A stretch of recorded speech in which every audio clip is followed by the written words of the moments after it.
দেখছ দেখছ তা আমি খামু, আপনারা দেন। আর যদি ভালো লাগে প্রচুর পরিমাণে লাইক শেয়ার কমেন্ট করে দেন। এটা কিন্তু একটা রোগের ওষুধ, এটা কিন্তু একটা রোগের ওষুধ। মুচা মুচা পাতলা পাহানা হইলে এটা খাইবেন, খাইলে পাহানা ঘন হয়ে যাবে। এটা কিন্তু 1 নাম্বার ভাইরাল জিনিস, 1 নাম্বার ওষুধ, 1 নাম্বার ওষুধ। এটা আপনারা যদি মিস করেন তাহলে ভুল করবেন। তো আমি খাইতেছি, আমি সকাল থেকে লেটিনা দিতেছি, বুঝছেন? তার লাগে এটা মুচা সিদ্ধ হচ্ছে, ডাল দিয়ে রান্না করেছি আজকে। বাতার লোকে সিদ্ধ দিচ্ছি না, আজকে ডালের ভিতরে দিয়ে রান্না করেছি, বুঝছেন? আপনারা শিখালাম, আমি খাই।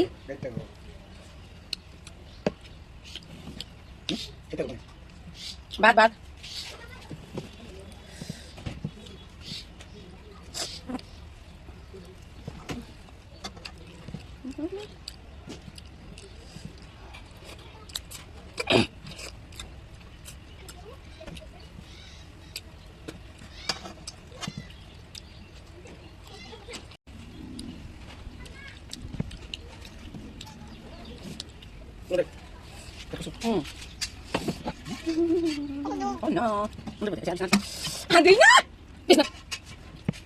অবহেলা করবেন না কেউ, এটাকে অবহেলা করবেন না, কেউ অবহেলা করবেন না। এটা কিন্তু 1 নাম্বার কানা, কেউ অবহেলা করবেন না, বুঝছেন?